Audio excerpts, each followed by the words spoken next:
Sup people of the internet, web stuff, and welcome back to my channel.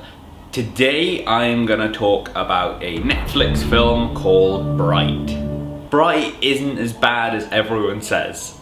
It's ham-fisted, it's kind of naff, it's a TV movie for Netflix. But it's not as bad as you think.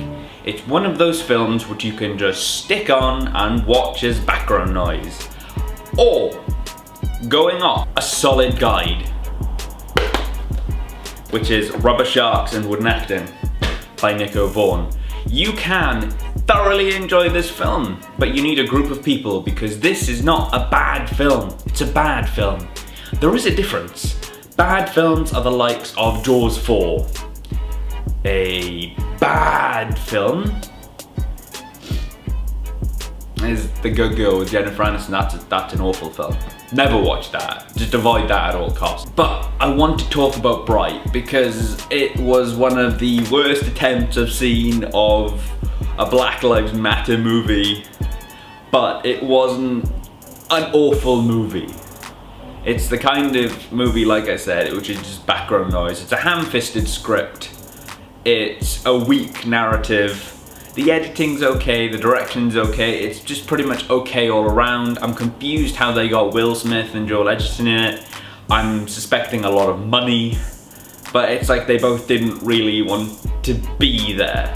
It was just kind of okay all around. It did very much feel like a TV movie, which when you're spending this amount of money with the likes of Netflix is something you really don't want. And it's a trend I've been seeing in that other film that they did, that rom-com with Robbie and Mel in it. I can't even remember the name of it.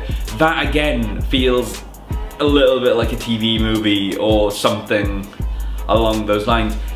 That's not what you want from Netflix at this point. You want films on the same level as shit like House of Cards. Come on Netflix, up your game. Ultimately, I didn't think Bright was bad. It was more, Bright was dull, but not bleak. Oh, look at me attempting to have little words. Ooh.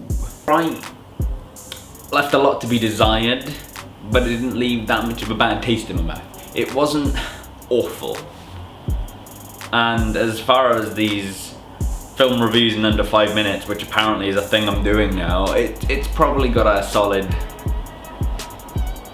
out of 5, 2 out of 10, maybe 5, which, I mean, it's not great, but it's not bad. You can't really ask for more if you're looking for a TV movie, but if you're looking for something from Netflix, don't. It's not up there.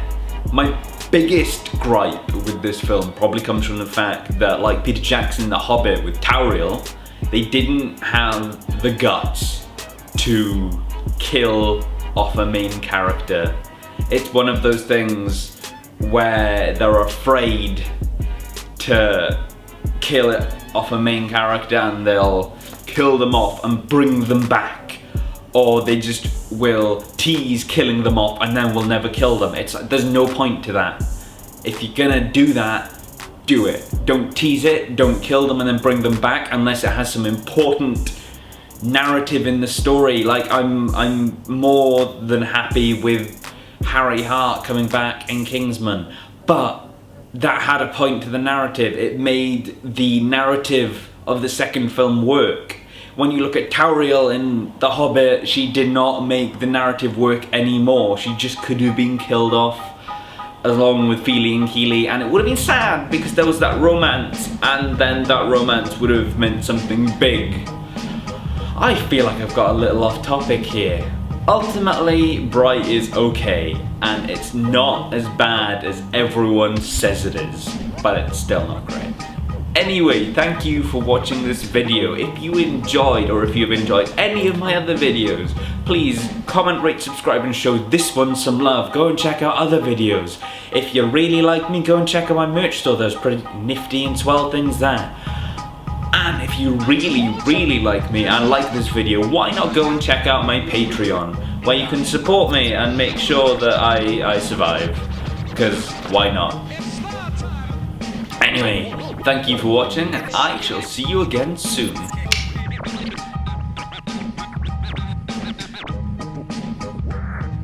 and gentlemen, bass. Redeem full of